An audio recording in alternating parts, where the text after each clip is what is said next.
what the players are going to be doing is what's called muling, which is effectively they roll a character, in this case the Ranger, in order to get a few specific things to give their subsequent Type character. 23? he dropped his burning arrow. Okay, those are, listen, every single second is going to count.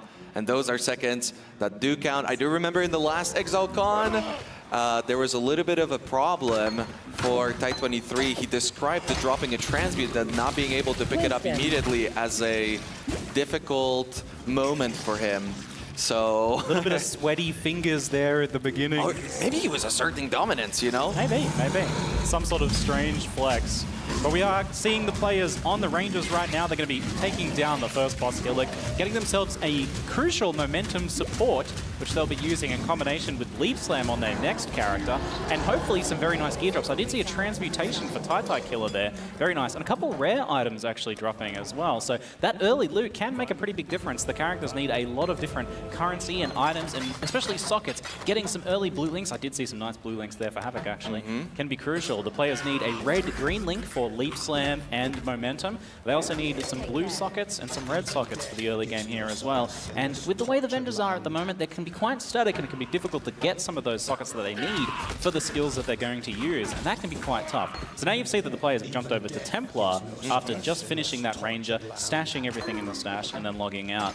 Now that they're on the Templar, they'll be able to do this little run again here and actually go and retrieve that gear so that they can take it forwards into the actual race proper. So we are seeing everyone's on Templar, no unexpected of course. surprises there. If you're going to be racing, you want to be racing on the best setup. Although there was a lot of conversation about Duelist potentially being faster, but the thing about Duelist is that it's kind of driven by RNG. Not a whole lot of RNG when it comes to the Templar gameplay, but there is one thing that might end up being a big deal, and that would be a Chance Orb or a few things to buy that Chance Orb and get Cremation. But we're going to talk about that more once we are in Act 3, but just keep that in mind as the players are already preparing for it.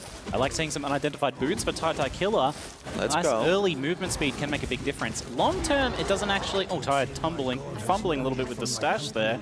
Maybe a little bit of nerves, misclicking several times in a row, but he's okay, he's got there. But yeah, in this particular racing meta right now, movement speed not as big a deal, but if you do manage to get some early, it can make a pretty big difference. And that's because the players are leap slamming and using a lot of movement skills here. Frostbeak leap slam long term. But I didn't get any move speed there for Tai Killer that I saw, and I don't see any boots on Tai 23 or Imexile, so no major advantages there. And on Havoc we did see a white pair of boots, but it has got that 3 blue linked sockets, which is very handy for getting those early skills set up. So what you'll see is currently rolling Magma linked to Elemental Proliferation just to get things started here. It's got really good damage, you can do some multi-hits with the bounces, and you've got those Elemental Proliferations just to help with that pack clear a little bit. Moving into a dangerous zone here, Rise. 100%. So much importance in that positioning when it comes to the Magma Orb, but as we say that, we are in Mudflats, and like Ziggy mentioned, this is a difficult zone. I can see blue mobs on Tai Killer's screen. Keep in mind that they are not, in fact, fire resistant, but will be very difficult to deal with, and most importantly, very time-consuming to deal with. They might drop some items. These players do need a ton of transmutes for later on in Act 3 for a recipe, but also right now to buy all their gems. Maybe they can get a lightning warp. Those are very important things for some of the skips later on. And as you can see, there's a lot going on each of these players' screens. They're really maxing out their APM, trying to go as fast as possible. There's so many things to take care of.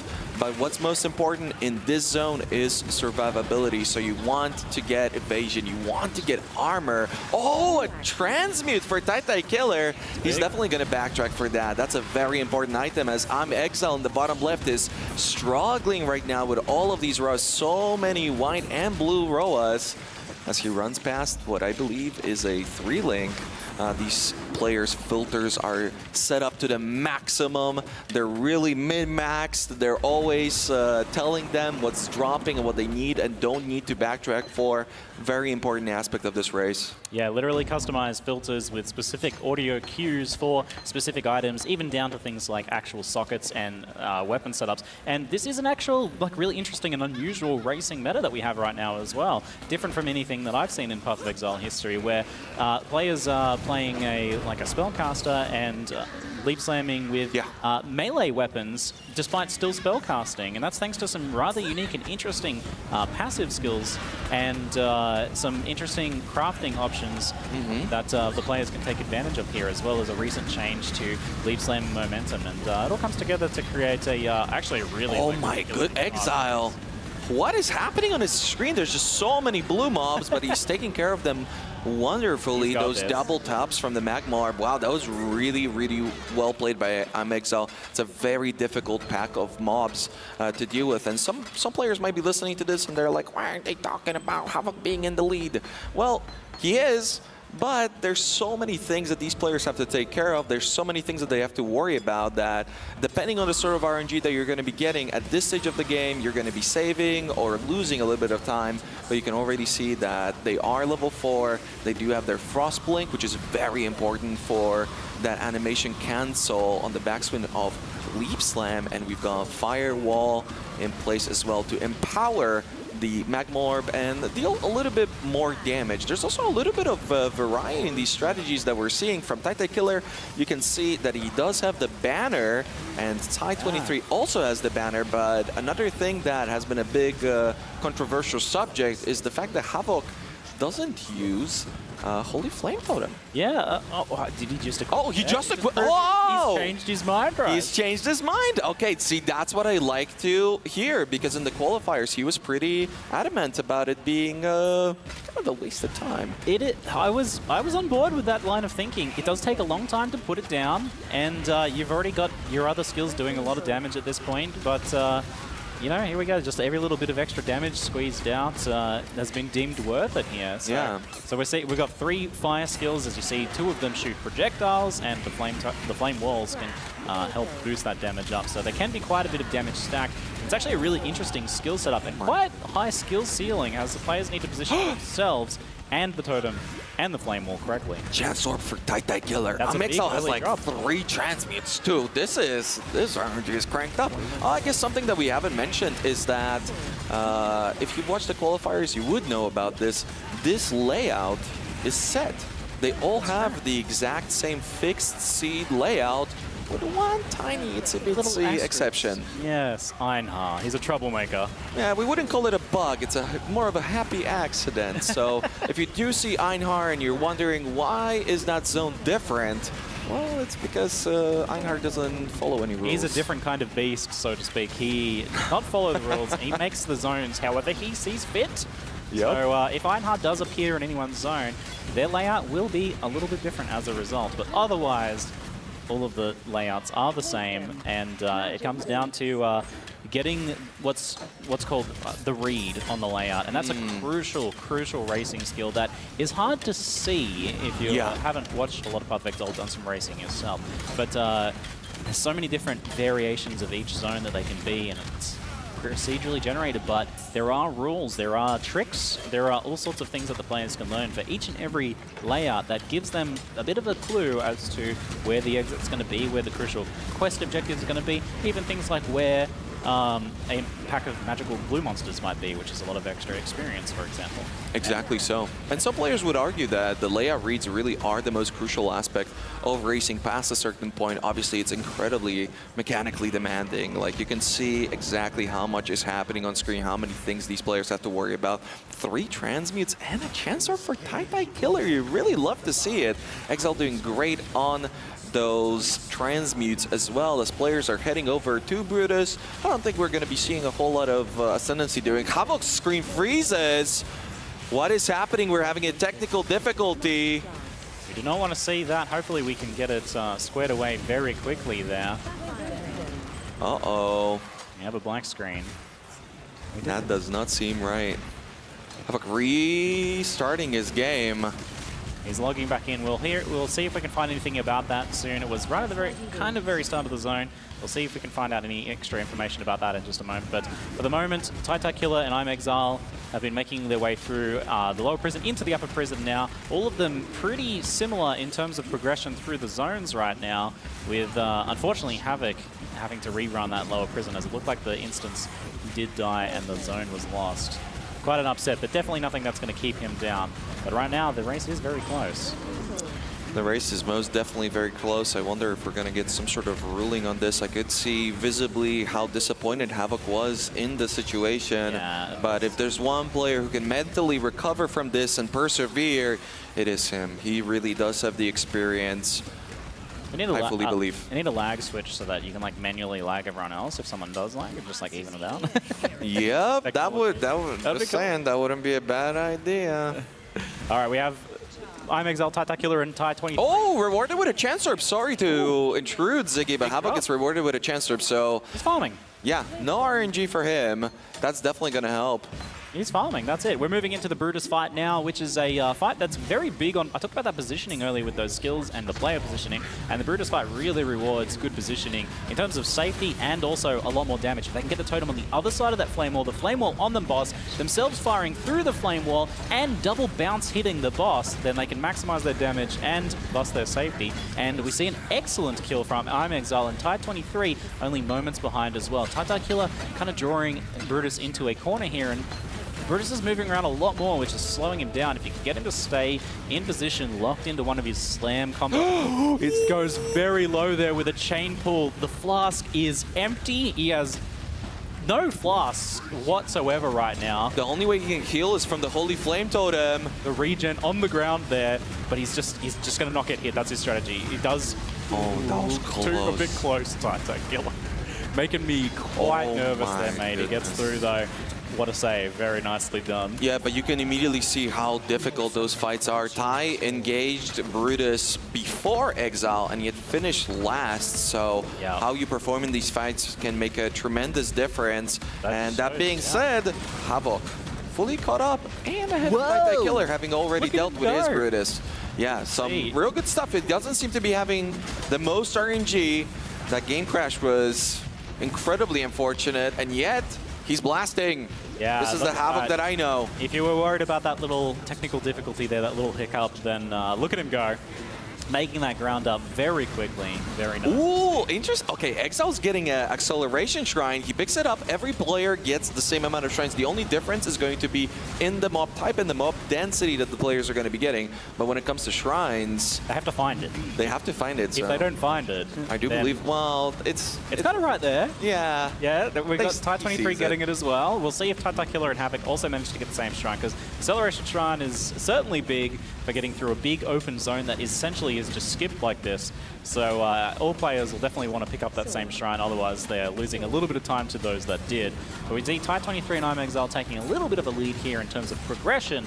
But as we were kind of hinting at earlier, Path of Exile Racing is very exciting because you never really know who's in the lead, and it sometimes can take until the last moments of the race until you know who's actually won it. Because while someone could be a zone or even 2 zones ahead, they might have skipped a lot of monsters, maybe missed some extra items and things like that that are going to hold them back a little bit later down the line, and that sort of thing can snowball as well. Havoc finds the acceleration and he finds a Quicksilver flask. Another Quicksilver. So it definitely helps. I mean, Taitai, we talked about how the movement speed isn't as important as it used to be because of the leap slam action, but Titacular repeatedly admitted in the past that he's a runner. You know, depending on the sort of playstyle that players have, some people really neglect movement speed and they only worry about sockets on those boots. But Titacular really likes running around, so if he were to be the one who got the Quicksilver, I think he would be very happy. But no, it's going to be Havoc.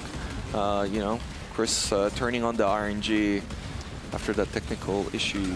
That's it. In some zones, the movement speed is a big help when you can't quite really... Ooh, nice skip there for Havoc, actually. Oh, let's go! Yeah, Havoc really cleaning it up. Yeah, saving a solid 10, 15 seconds there with that skip, cutting the zone very short. Excellent. We're just getting some information here a little bit. I'm going to let Rise decipher that for the moment, while Imexile moves into the Merveil fight, and Ty23 also into the Merveil fight. Neck and neck here through the first phase. Halfway down, this can be a very tricky fight because she can be quite uncooperative in her positioning and teleporting and things like that. It's also quite a dangerous fight, getting mispositioned and eating barrage, and we have seen some of these players go down to the Merveil fight before, getting caught in one of the water pillars here in the second phase, and trying to jump out of the way and landing in the Screech of Merveil can do a lot of damage. There's also Chilling and the Exploding Squids. It's a nasty combination. So far doing well, but Ty23 going quite low there, eating the edge of the Screech and kind of being caught against a pillar, but does manage to get out of there and scoops up quite a lot of rare loot, and the first kill as a result, with Imexile only moments behind, not quite as much loot, but getting that kill squared away and moving into the jungle. Havoc is up next on the Merveil kill. Let's cheer him on and see how he goes in this first phase. I'm not sure if they're more concerned about the first or second phase. Both can be quite lethal, but I've seen more upsets in the second phase here, but very quick Merveil kills from Havoc here. So clean, so good. Kind of getting pushed off her a little bit in the second phase, second half of the second phase, but he gets back on her there, and she teleports in place, which is perfect. Yep. He gets a lot of loot too. That's a lot. That's a lot. He's got a full inventory. And this actually makes a big difference because the players need 8 transmutes for crucial crafts down the line we'll talk about later. So getting all those extra early rares to sell, you can identify a few good ones and sell unidentified a few others to get those transmute shards, which can be super crucial. Yeah, and that inventory management is so important. You really never want to be spending any time on having your inventory be full and you're moving stuff around and picking it up. That's just not what you want to be seeing. Havoc gets a transmute, as Titanic still battling Merveil. It is very difficult to use your banner correctly to blast her away. And, you know, it might look a little bit slower, but really, I don't think so. It really just all depends on how much time he was spending in town to prep himself up for the future. And with that being said, he will be the last player to enter the most confusing of acts ever, Act 2. So in this one, players will be doing different things. There's going to be different strategies. We've definitely seen that in the qualifiers. Different players helping different bandits, prioritizing resistance, sometimes skill points. There's different breakpoints that you want to reach. It's very important that you optimize your XP. And something that helps with that is killing less monsters and getting more passives from quests. So Act 2 is a very crucial act in that regard.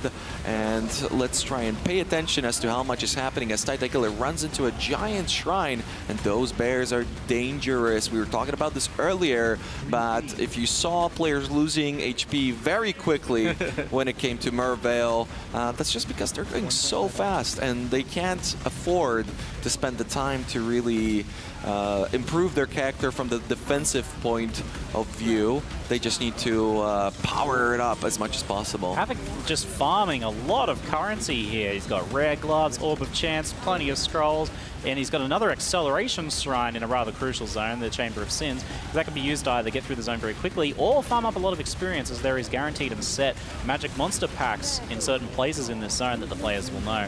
And he uses it to get through that zone very quickly while scooping up a little bit of XP in the meantime, looking very good there. And not everyone, people have had different zone clears these last few zones. It's been rather interesting. Yeah, definitely so.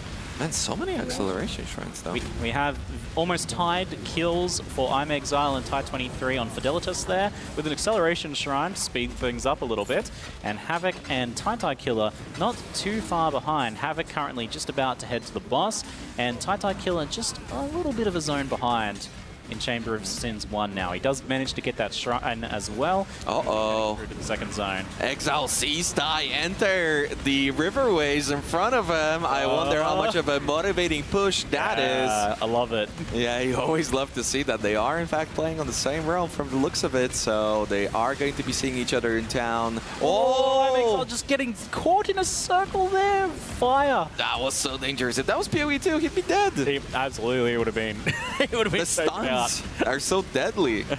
Absolutely brutal. He does. I mean, Path of Exile 1 still has some tricks up its sleeve, nonetheless, even after a decade of practice and play here from these players, some of them at least. But very nice escape there from Imexile. I love that he slammed down the banner during that very scary situation to get adrenaline, which is what that warbender is used for. Honestly, there's so many little details and nuances in the race that even if we speak 100 miles an hour like we are, we're not going to be able to cover all of them. But the banner slamming that down for the adrenaline is not something that all of them take advantage of, and Imexile did there to try and save themselves, and it looks like it just worked. That is correct. There's players are going to be continuing a little bit of vendoring from TyTyKiller, making sure that he's got everything that he needs, and you can see how quickly these players have to deal with that. Havok micromanaging his inventory, maybe a little bit upset after all that loot being left behind on Merveil, making sure that he's ready. He's always clicking, he's always running, and while doing so, you have to micromanage your inventory. It's a huge aspect of racing. The more time that you have, the more time you have to kill monsters. As Imexile runs into another blue pack. Very favorable blue packs for all players so far that we've seen. Nobody really falling behind on XP, and that, again, is a big factor here. Massive Shrine for Ty23 as he engages Weaver. Will this be enough damage? That might be enough AoE. Oh, no. Oh, he drops the banner late, I think. Ooh, yeah. Maybe he could have dropped it a little bit earlier, would have lasted just a split second longer. That might have allowed him to kill it. Same situation for Exile. There was the day where people could get the kill on the first phase of the Weaver, but it's very hard to pull off nowadays. But, it's quite random, yeah. Imexile just taking the opportunity through the ad phase here, do a little bit of gear management and tactically organizing your inventory so that you can fit more items into it when the loot does drop, or just know where everything is and get those things socketed, get items crafted, all of that sort of stuff. There's so much stuff to manage on the fly, and you'll see players do things like click the vendor and then manage your inventory while they're running through town, and then while they're loading into the next zone. So all that sort of little shaving off moments here. But a nice Weaver kill for Imexile, a little longer, but he gets it done cleanly and gets a little bit of housekeeping done in the meantime. Havok also kind of taking the opportunity to do the same thing here. Looks like everybody that I saw got that massive shrine, so that does add a lot of safety to that Weaver fight as it grants a lot of extra hit points.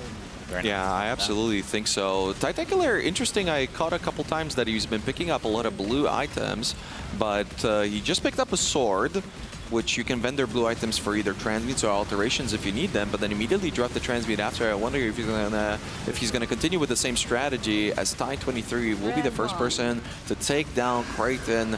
That was a little bit of a strategy too. Some people were helping Creighton for the additional movement speed, but oh my god, with all these acceleration shrines, as you can see on Imexile's screen, yeah. Looks like we've got another shrine race. We had one of the qualifiers where there was just a crazy amount of shrines, and it looks like we might be having a little bit of a repeat of that, a themed race, if you will. It's good old Domination League back for this race. Very cool. Havok moving into that Creighton fight and getting a double shrined up for a very safe and fast Creighton kill. We're seeing Path of Exile 1 boss kills for racing now are very fast, and we're seeing faster than ever with a lot of these shrines here. Very nice stuff there. Yeah, I mean, it would be pretty good to get a record time. Ooh, I'd love it. Yeah. I felt like we had that last time or something as well, like a record. I would love to see something like that once again. Well, yeah, that's part of the game too, that probably something that these players need to get used to is how much faster all of the loading screens are and how much more smooth the game is when playing in a live setting. I do remember some of our past players mentioned how just clean and steady it is. I think they're getting a little bit stuck there. Trying to... Oh, he didn't have a Lightning Warp. There's a little bit of a strategy where you can jump with Lightning Warp to the Creighton area from just that ledge, but sometimes it's closed off, sometimes it's open, sometimes you don't have transmute, sometimes you have a Lightning Warp. TyTyKiller accidentally exited the game. Oh no, a little smirk there. He's back in there though, nice and quick. A little bit of a flick, but he gets it up and going very quickly. Very nice stuff. Yeah, trying to the players use logout as a feature to get back to town really quickly instead of using a portal scroll, which can take a little longer and uses the resource. The logout, used correctly, gets you right back to town very quickly as you just smash that enter key and get straight back into the action. But closing out of the game just adds a few seconds where you have to reboot the game, and can also these little mistakes can kind of rattle you a little bit as well, just give you a little bit of jitters. But the nerves on the stage, it's... I mean, I saw the smile. I saw he immediately smiled. He's like, oops. That's not even that big of a deal. Yeah, it's fine. It might be though. Yeah. Okay, I don't want to freak out TyTyKiller. Okay, listen, last ExileCon, we brought a lot of attention to TyTyKiller right before the race, and I'm sure he's focusing on not listening this time, but I do know, in fact, that during his practice, He was blasting the caster voices the whole way through. Love it. You can, in fact, hear us. And he practiced in that way for every single one of the qualifiers. And he said it was super effective. Yeah. And he doesn't afraid of anything anymore. So what we're talking about is Tatakilla was talking in the past about the idea that like something that's very true, which is like playing the game up on stage, the bright studio lights shining on you, the crowd, the casters speaking over you, distracting you, an uncomfortable different setup, a different desk, all of this stuff makes a big difference. I know this time that a lot of players like bought their own kit this time, and Tatakilla talked about practicing in adverse conditions intentionally in order to prepare for the race. And I love that level I think probably all of them did. did. Acting kind of. getting into character for being here live and in such a foreign environment for racing, not in the comfort of your own home, because it's a very different thing. But sometimes these things can also bring out the best in people too, right? Like these are going to be crazy times, though. I'm just really watching all these shrines. That density is ridiculous. You really, in these early acts, you really care about getting as many mobs as possible, because every mob that you get is one less mob that you have to worry about later on, because eventually the players will outlevel the zones significantly to the point where a penalty will kick in and they won't be getting as much XP. At that point, all that you're going to worry about is keeping up your flask, making sure you stay alive, and leap slamming to... Oh, sorry. I thought I saw something, but I didn't.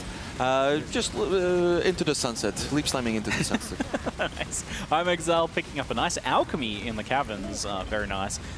Able to craft something up here, and actually moving up to a perfect time for a bit of management as they wait for Val to arrive. The next major boss the players are moving towards at this point is an excellent time to do a little bit of crafting and things like that. So we'll maybe be able to get a little bit of an assessment of where the players are at gear-wise. Everyone's got their gear slots filled. Havoc's gear looking a little bit ramshackle in places. You know, a rarity amulet's not necessarily the thing you want, but gear in each slot is honestly a blessing in a race like this when you're going so fast. Sometimes you can be like, oh, I didn't have gloves equipped this whole time. Certainly, but oh my god, those acceleration shrines are just everywhere. They are everywhere. This is rigged, right? Can we get confirmation? Is this rigged? Can we get confirmation of that? Ty23 is the first to activate Val here and is doing a little bit of that inventory management. We see a little bit of gear swapping, throwing some steel greaves on the ground that doesn't need. Looks like he's got some 3-link setup action there. I don't see... I see a fusing for Ty23. I don't see a Chance Orb or a fusing for Imexile. He's got his 8 transmutes already sorted, though, which is so good, because that's actually really early. They need him by Solaris and in the next act. So he's got that currency squared away, which any extra can be used for crafting. So very good stuff there. So Imexile going into that Val fight second. Ty23 is halfway, a little bit into the Val fight here. The Val fight can have a little bit of variance depending on if Val decides to stick around or dip early in the fight. And so far looking fairly cooperative for Ty23. Did duck away for one moment there, but goes into an ice casting phase, which is the perfect time for Ty23 to secure the kill there in very short order. We'll see how things go for Imexile down in the bottom left now. And so far, so good. He did duck away there just before dying, though, which is a little bit unfortunate, losing a little bit of time to that. Yeah, and he's seeing, I mean, as you're fighting Vol, it's not exactly the most engaging fight for these players. He's got a big hitbox, it's easy to hit those magma orbs. But one thing that might have bothered some of these players is seeing Ty23 to be the first person to enter Act 3, as Act 3, again, the game becomes a little bit more difficult. Act 1 tends to be the most difficult act. Act 2 is kind of on the easier side, so I'm pretty sure that there's a big side of relief for a lot of these players. Oh, Titan Killer. Oh, what a layout. Wait a minute, did we see that? I completely was not seeing that. How is there no connection over there? We haven't seen too many zone misreads or big dead ends that I've noticed, at least, and Tatakilla unfortunately gets a very big one there and has to backtrack off basically an entire zone there. That is crazy big. Unfortunate. Not what he wants at this point, where he's just a little bit of a zone behind the other players, so don't want to be having those situations in order to get that catch-up. He's still got plenty of time to catch up, though, and we'll see how he does as he moves into the Val kill. Just now, he's got a little bit of time. We can take a look at his gear. We see Ty23 filling out one of the clusters there, and I did actually want to talk about one of the things here that the players are taking advantage of. So you'll notice that they have Leap Slam, and earlier in the game, a lot of them will have been weapon swapping over to melee weapons because you need a melee weapon in order to Leap Slam. Dual wielding is faster, and certain weapon types are faster. Now you'll see, for example, on Havoc's screen right now, you can see an axe and a sword, and that's the ideal setup.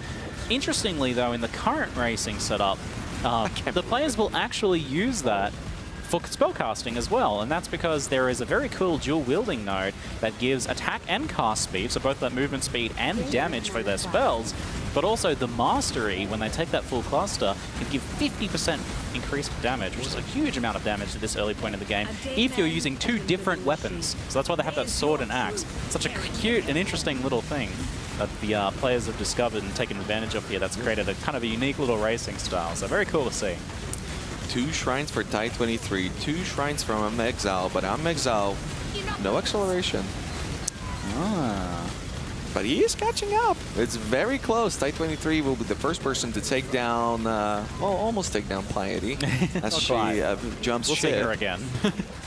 Imexile right behind Tide 23. You can see that vendor movement is so clean. You can see him running halfway across the screen while talking to the vendor, giving him a chance to do that in town, so trade up your inventory and then keep moving. Again, these are the sort of tricks that you really have to nail, and it's very difficult because the timing is a little bit different in the live setting for sure. There's some excellent movement going on for Havoc, I've been noticing, moving through some tricky zones with a lot of doors. And the way the players are working is they're doing the Leap Slam and then chasing it with the Frostblink 2, which is an instant skill, to just cancel that little bit of animation, and it'll just look like they're actually just levitating sometimes. Oh yeah. As they move through the zone, just fly multiple screens across the zone. But it's really hard to do that perfectly whilst turning corners and going through doors, and the doors are closed. But the best players can do that, and Havoc was just crushing it through Crematorium there. And Imexile moving very quickly through sewers with an acceleration shrine as well. Another one! This is not right. Well, this is a very important zone. The sewers, it's because it's where the rats live. But also because you need the busts. You got to pick up the busts. Yeah, they want those extra passes. It's very important. That was another aspect of the qualifiers that was very different for different players. Some players were going for those busts and getting that extra passive. Some other players, not so much, as I believe Havoc was dropping low. Yeah, you got caught in a blue pack there. There can be some dangerous monsters here in the Zoos. Some of those undying grapplers and things like that, but he gets through there all right. A little bit of help from the shrines. Oh, nice, look like a rare 2-stone ring maybe, and the, rare boots as well. Rings the ghost maybe for a bit of, oh, there's that acceleration shrine. Yep. Oh, yeah, let's get that. Thanks. Yeah, the rings are so important. As I began to talk about it a little bit, Act 3 is where the game becomes difficult, but it's not necessarily because the mobs hit harder or anything like that. It's because they're beginning to use different types of attacks, different abilities, different elements.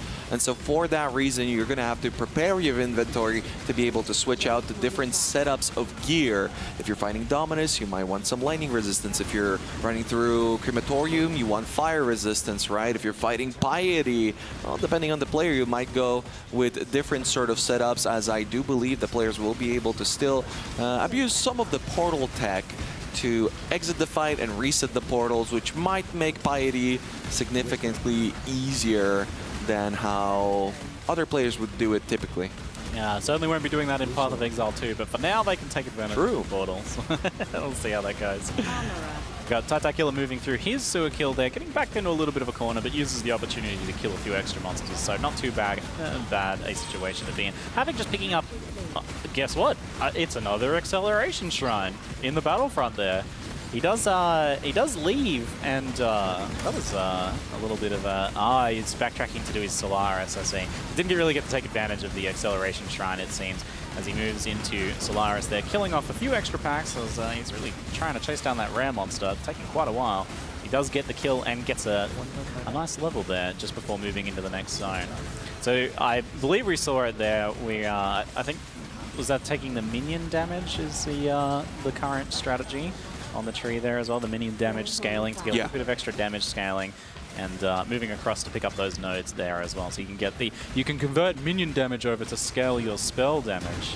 Well, we're definitely going to be seeing some differences here. I mean, Tide 23 in the past was known to be a player that just got so good that he could afford to pick up life notes, you know? It does give you that little bit of more life, gives you a little bit of stun prevention, which allows you to move around. Obviously, it's safer, but if you're ahead, if you're controlling the situation, if you feel like you don't have to get more damage, you have enough to clear and you have enough to do those boss fights, then yeah, getting a little bit more defenses, why not?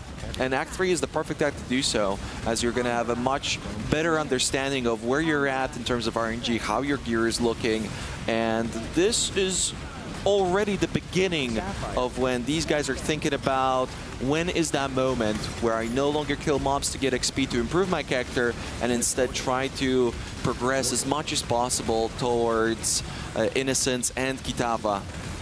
And as we... Not interested in those rare boots there, just straight up vendors them, not even worried about it. He's set, he's looking pretty comfortable with his gear right now. But we just saw the end of Solaris, in which the players will pick up, unless they don't need it, but typically it's always needed, the crafting recipe that adds fire damage, which includes that fire damage to spells, that they can actually craft on their melee weapons, and it's a crucial part of this strategy. However, we mentioned earlier, it does need 8 transmutes, which is a lot of currency to get when you're moving this fast. 4 per weapon. Yeah, 4 You're not always going to be crafting both weapons.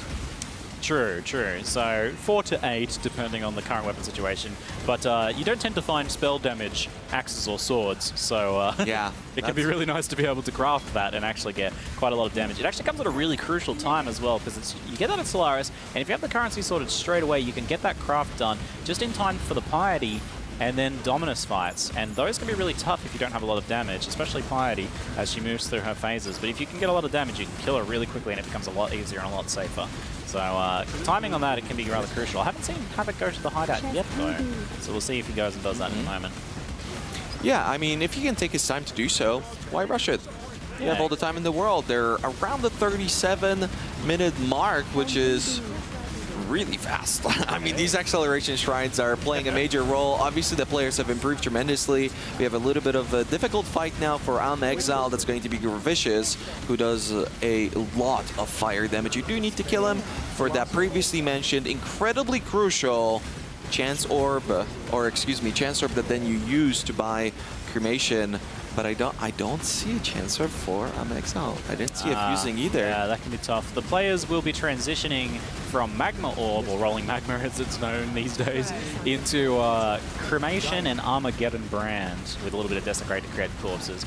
And that does require a level 28. We just saw Ty as the first one to reach 27. So the players are getting close to that point. So we'll see the skill change. And that happens actually basically at Dominus usually, maybe sometimes at Piety. So oh my goodness. Oh, Exile killing a tormented rare mob. You can see the desperation. Unfortunately, this is the worst case scenario. I mean, I don't want to doom her too much, but there is a very small possibility that Imexile is going to run into a problem that unfortunately doesn't have a solution outside of RNG. Typically, the RNG aspects even out, but the Chance Orb is something that just, it does not have another solution. Yeah, certainly you can get by with just one or the other on Cremation or Armageddon Brand, but it's certainly not ideal. So yeah, it can be a little bit of an upset potentially there. We'll see how he goes. Tai Killer moving through his docks now. It's a good place to pick up a little bit of extra XP. He took a skip across there. We'll see whether it's the correct decision and whether he gets his quest objective or gets caught in a corner. Tai Killer, he's got 2 Chance Orbs. Maybe he can trade Imexile. That would be a first. I mean, hey, they didn't tell us it's against the rules. I'm just saying. Huh? One other player has another. They're right next to each other. It'd be pretty easy to negotiate. It's time to vote. First, Jonathan. Yep. We are Lunaris Temple with Havoc right now with 2 shrines. He's got a Diamond Shrine and I think a Replenishing Shrine there. So a little bit of extra safety and damage there. And he's picking up those big fire damage nodes as well. So lots of damage happening now. The players just start getting faster and faster at this point. It's actually crazy. Imexile looking the first to Piety. Let's see how she goes. She can be a little uncooperative if she teleports into a bad phase. She's standing there to cast her Ball Lightnings, which is pretty much ideal. She stays in location. Ooh, a short teleport is perfect. Holy. A very rapid kill there for Imexile. Very nice. Pretty much ideal. That was incredible. Yeah, you really want to kill it during that. Ty 23, nearly perfect as well. Takes a big hit at the end there, but he's okay. It was basically as fast as possible. I didn't think we even saw any ice or fire form party for either of them. As long as she dies within that duration of the war banner placement, yeah, that's going to be very important. I mean, Imexile, I can see that there is one solution. You can vendor a bunch of rares, get alterations, then convert those into jewelers, and then get a fusing, and then purchase the chance orb. Yeah, it's a multi-step process. Yeah, but that's 8 alterations. Yeah, that's the deterministic. And you gotta be picking up so many items. There's so many things to worry about. I mean, we've seen Dominus kills with Magma Orb, and it was okay. You can still put up with that, but once you get to those Act 4 bosses, that's really when the game ramps up, things become difficult, and you need as much damage as possible to shorten those fights and burst through them. As Ty 23 done with his piety, and Havoc will be there shortly. Very nice stuff. Ty 23 moving through a little bit of a dangerous spot there with the Quill Beasts. Jumping in, they're moving so fast that sometimes it can be difficult to know what's on the next screen, where you're going to be in the blink of an eye. And if you're already killing things at the same time, then sometimes those Quill Beasts can catch you off guard, but he does manage to survive the hit with some very timely flask use there. And we're heading into some extremely difficult zones now. So these mobs heading up through Scepter of God have lightning damage. They can shock you for a large amount, but they also freeze, so you have to worry about that. Once you get to Dominus, you need lightning resistance for Dominus, but you don't want to die to the fire mob that jumps on you and does a lot of damage. Yeah. So this is where that gear preparation matters the most, because face tanking Dominus is a big aspect. And as Imexile is looking to be most likely the first person who will reach Dominus, I think he will be level 28, no cremation, and he's got a little bit of a history with Dominus, as we've discussed previously. Did die on it once during the qualifiers. Actually, his qualifier that he ended up winning.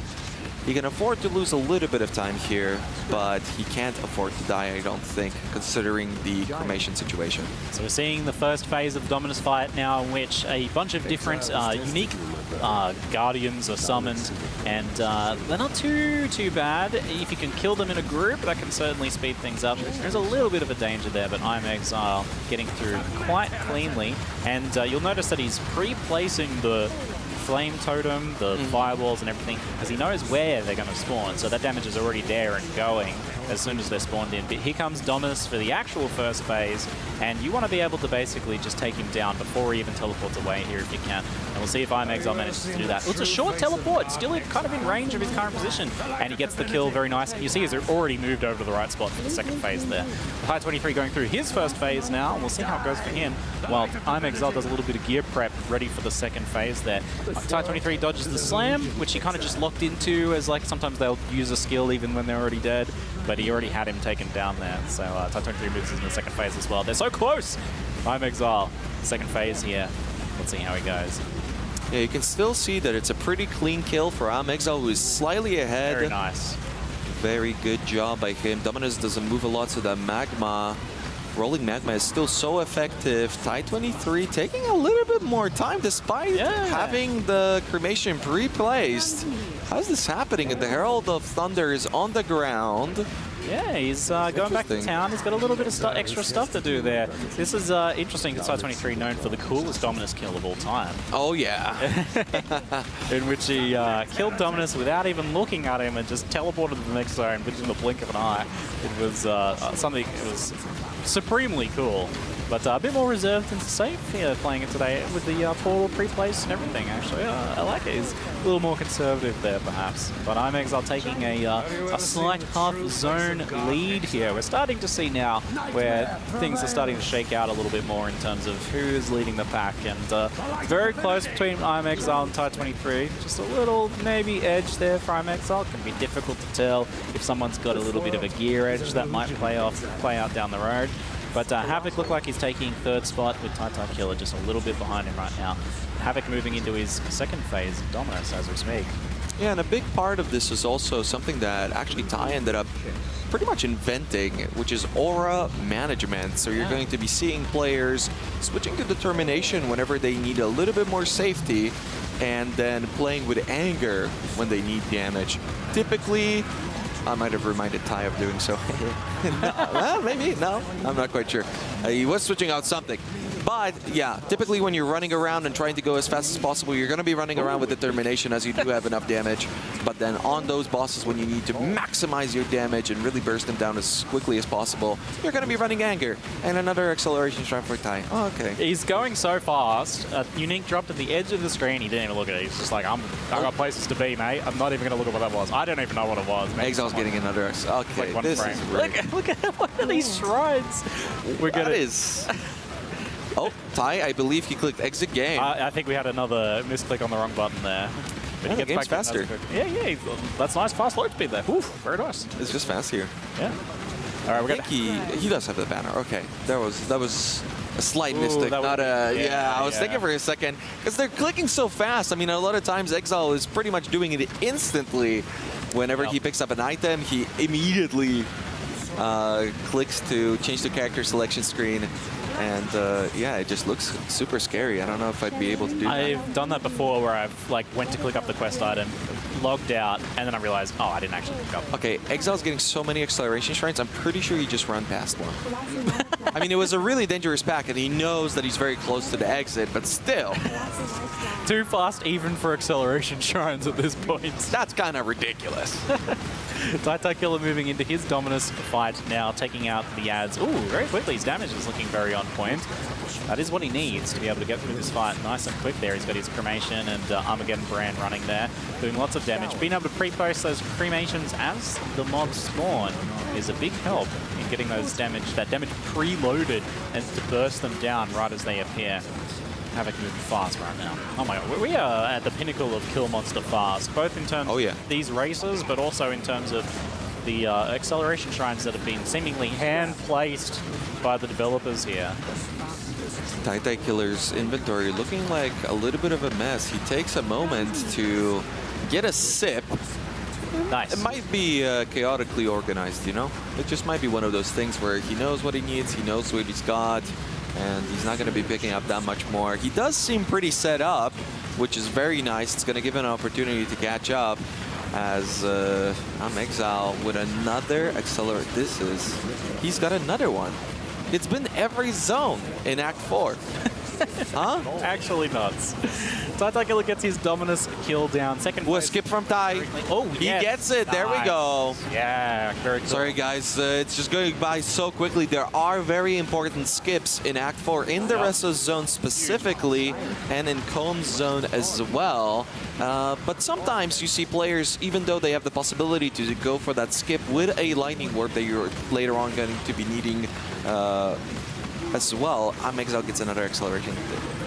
That skill's still going. Do I even there's more accelerations than less at this point. They've had acceleration active more than less. It's not just confirmation bias, I don't think. Like, yeah. Someone will go through and count and be like, yeah, there was like 19 acceleration shrines and like 2. Rigged.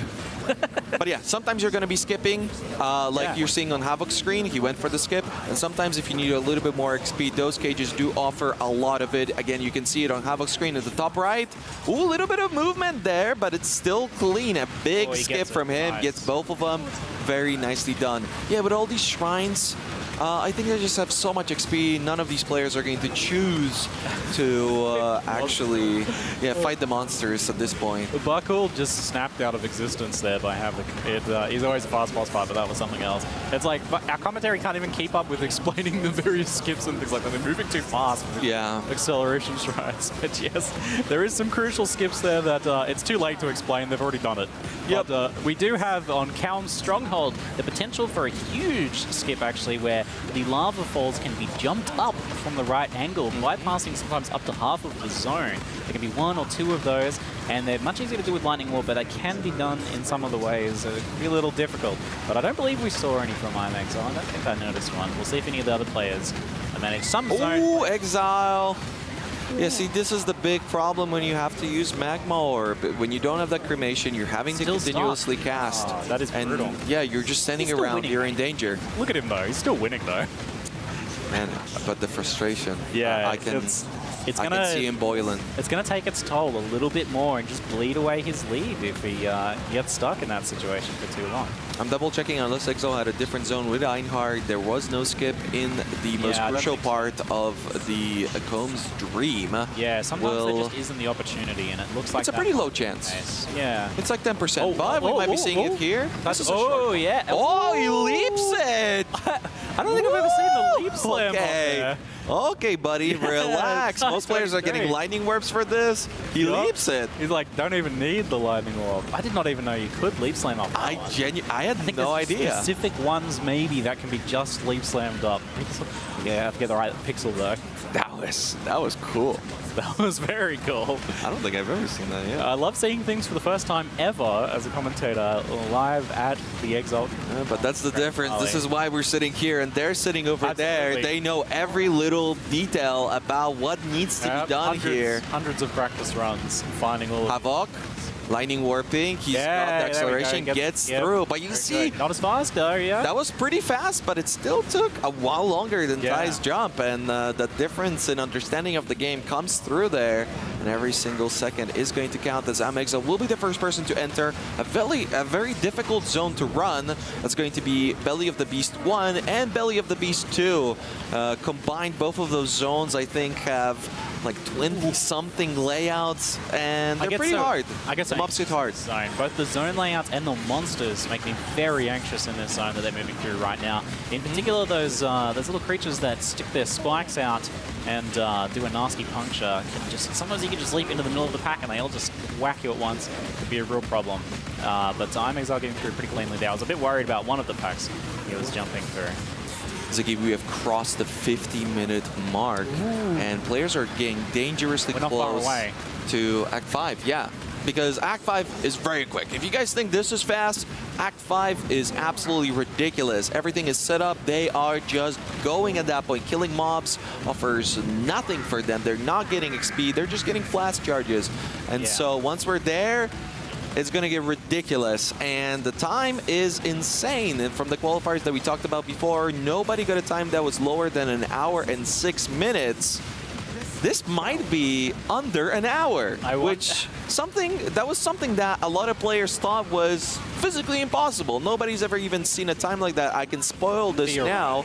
I do know, in fact, that Imexile was getting averages of about 1 hour and 1, 1 hour and 2 sometimes. And when he put all of his best times together from all of his runs, he just barely managed to get it under 1 hour. Doing that in a live setting, despite the really potent acceleration shrines, is just so impressive. That's absolutely crazy. I would lose it to see that today. It's such a ridiculous time. 100%. They're taking down Piety. Exile already done, having to wait for her to finally be talkable. Ty23 will be the first person, though, to get into the Harvest. That's interesting. A little bit of a catch-up there, because Imexile had that half zone lead pretty consistently for a while there. Yeah. And, like we said, that advantage was just slowly, ever so slowly bleeding away a percentage point at a time. And wow, that was like simultaneous entry into the Chevron fight here. Will we see the difference between the single target? Oh, that's very cool to see side by side there. And look, holy, wait a minute.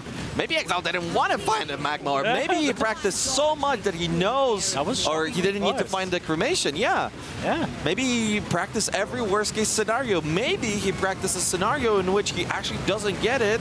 And, you know, instead of just crying about it like we are over here, you just win. I love the idea of practicing for the adverse runs where things don't go your way, actually. It's the way to do it. Yeah, because those things, if that happens on the day and you aren't prepared for it, then that can be a real shock. Ty23 does get through that one a little bit faster from the looks of things, but it's still too close to call, really. We have the Malagaro fight coming up now. Just started a little bit ahead for Ty23. Takes quite a bit of damage as he leaps through there. So about half, but he's looking pretty confident. He's okay. He's not worried. Havoc reaches the waypoint. He will now be fighting the mini bosses as well. You don't want to be doing any zone resetting in this one, as anytime any of the mini bosses die and then you have to re-enter a new zone, even though you have the pieces in your inventory, you can't actually access Malachi. So yeah, very important to keep everything under control here. All right, we've got a big Malachi fight. There's been times where this has been very frightening, and this might be one of those times as Imexile eats, I believe, one of the throws there and takes a lot of damage. It's so hard with that orb. Yeah. Let's see how he goes, since he is so close to Tide 23. We can get a little bit more of a gauge on a slightly larger boss, just how these two are shaping up against each other. And at this point, it could come down to the actual Kitava fight itself, which would be super thrilling.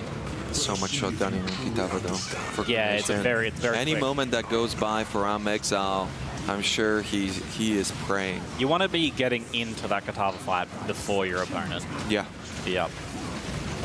100% so. And these are the times to secure that little bit of a lead that they need to win this race. And a little bit about the Malachi fight. It is something probably that's going to look easy when you're just watching the way that these players are doing it over here, but it is very challenging. The tentacles, they deal cold damage. The traps, they do fire and lightning damage, and they have a high amount of crit. There's a lot of physical damage coming up from Malachi with those little blobs that he's throwing around. Eventually, they're going to be shotgunning pretty badly once he kills the final heart. So this is a challenging fight for sure. Tide 23 is done with it, though. Yeah, he gets the boss kill down good ways ahead of Imexile, actually. So we've seen a bit of a flip here in the positions, and Tide 23 using that lead, actually, to go back and buy himself a little bit of extra safety. Some of those spare transmutes now coming in handy as he goes and crafts some extra crucial resistances for this last little push into Act 5 here. There's one little bit of zone to go here through the snow, basically just a bit of leaf slamming. And then we're into Act 5, which is back-to-back boss fights and the end of the race before you know it, in a blink of an eye. Tide 23 waiting for that portal to open. And I mean, being in the lead is not always the best thing in a race. That's something that I've always admired about Havoc. You know, sometimes you're leading and you don't appreciate it enough. The stress gets to you and you end up making some mistakes. That hasn't been the case for Exile. I'm not sure if that's going to be the case for Tide 23. We are entering parts of the game that he previously has shown he needed more practice in. Yeah, these later acts can be difficult to practice because you get inclined to restart when something goes wrong and practice those early acts. And I've certainly seen players get in that loop. But it's difficult to commit to finishing the runs and practicing the late game as much as the early game. So it can be a little rougher here at the end here. Just seeing, what do we got? Is that level 35 for Tide 23? That is level 35. Just saw level 33 for Imexile, so that's actually a pretty substantial difference here. We talked about it earlier, but players decide on a point to stop, not the unique drop there, to stop leveling up, essentially, intentionally to like start killing less. And where you do that and how much XP you kind of get after that point can make a little bit of a difference here.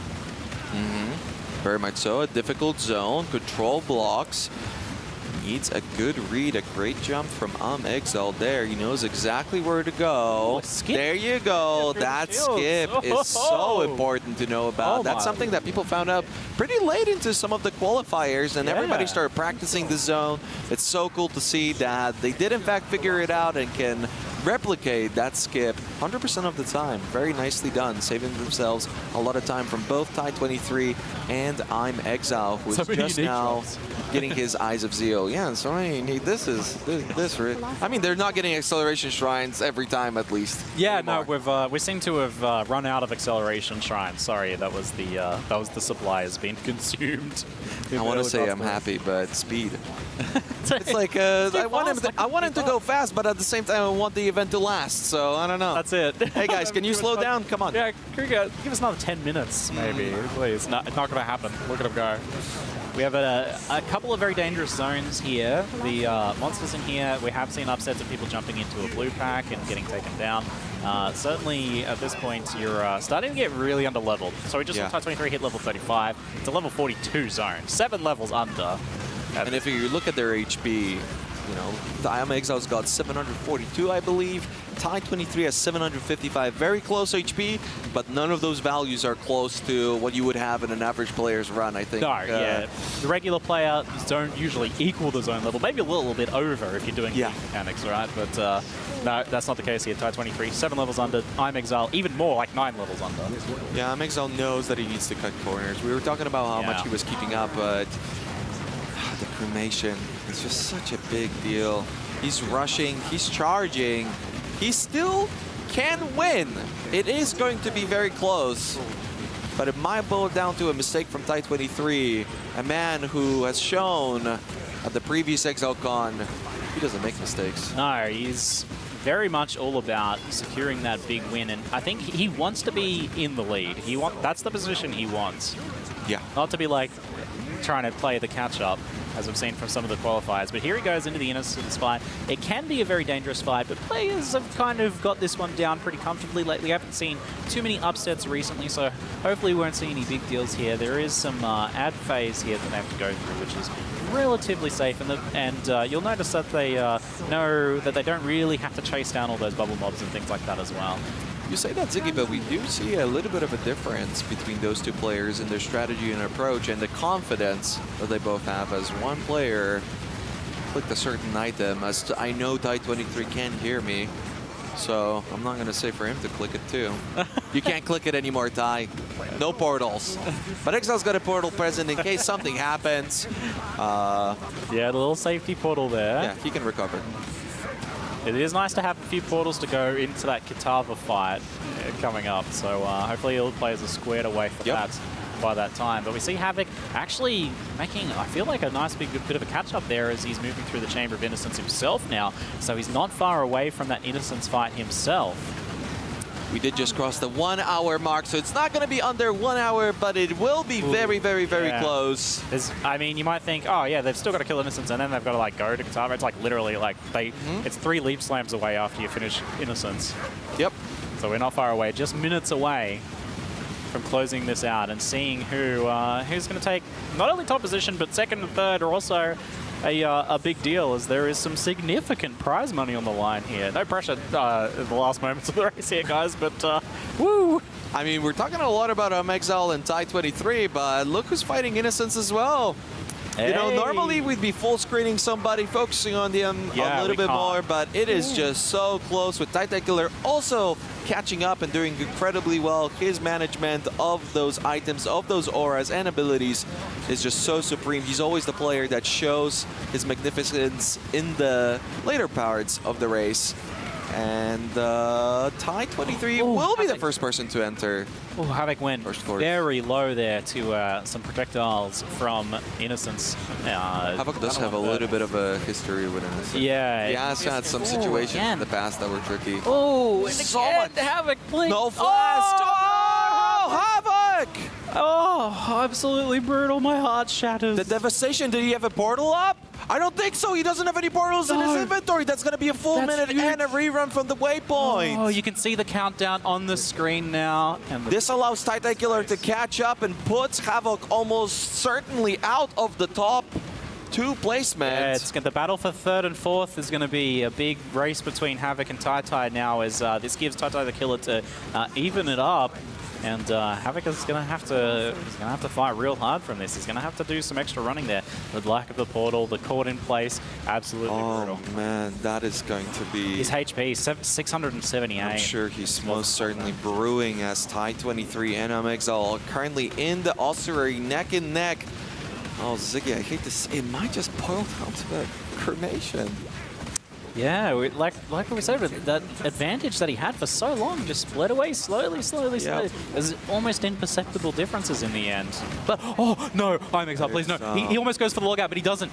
The acceleration stride, he's just like, I'm going to hop around. I'm going to go around. Oh, my God. Ty doesn't have the acceleration. He's jumping as quickly as possible. He did get past that back. Oh, my God, it's so close. Imexile, how did you survive that? It was so close. What an incredible save then from That would have broken my heart to see that. This is so close here. Both players skipping the shrine. I didn't even get an opportunity to see what it was. I believe they both saw whatever that was, but they need to get to Kitava. We are closing in I here. can't even tell who's going to be getting there first at this point. Impenetrable don't need that shrine either. No mobs will be killed on this roof. Maximize speed. Not even Kitava. He doesn't actually die. TIE-23 like 1 second ahead of Imexile. Oh my. This might be the closest finish of all time here. Imexile types no chance. What are you talking about? Every chance. He's talking about the chance, so I'm thinking he can't win. He no knows chance he's of. going. Literally no chance. No, you've got this, Imexile. It's neck and neck. It's so close. Stay there, dude. Do everything. Eat, squeeze every damage. It's gonna. Oh my god. I believe The animations are in sync. this is so close. Oh my god. There's so much damage coming out of him. Excellent dodges from Imexile there. TIE-23 securing this phase just a little bit ahead there. Yeah, we're seeing that slight lead. Such a big flask difference. Oh, the huge die! TIE-23, no, don't die! ExileCon Exile! He waits it out. A second portal coming up for Exile. The ad phase begins. TIE dodging a hand sweep. Oh my god, did TIE get it? No, that's the next hard phase. TIE playing it safe, making sure he's dodging everything. Oh, no, so low! What Oh my god! 10 hit points! No, TIE-23, please! Oh my god. He's okay. Exile dodging, TIE-23, closing it out here. Will he safely play it? Kitava falls, I believe that's the last phase. TIE-23 will take it yet again. Well done, TIE-23. Oh my god, could not be closer.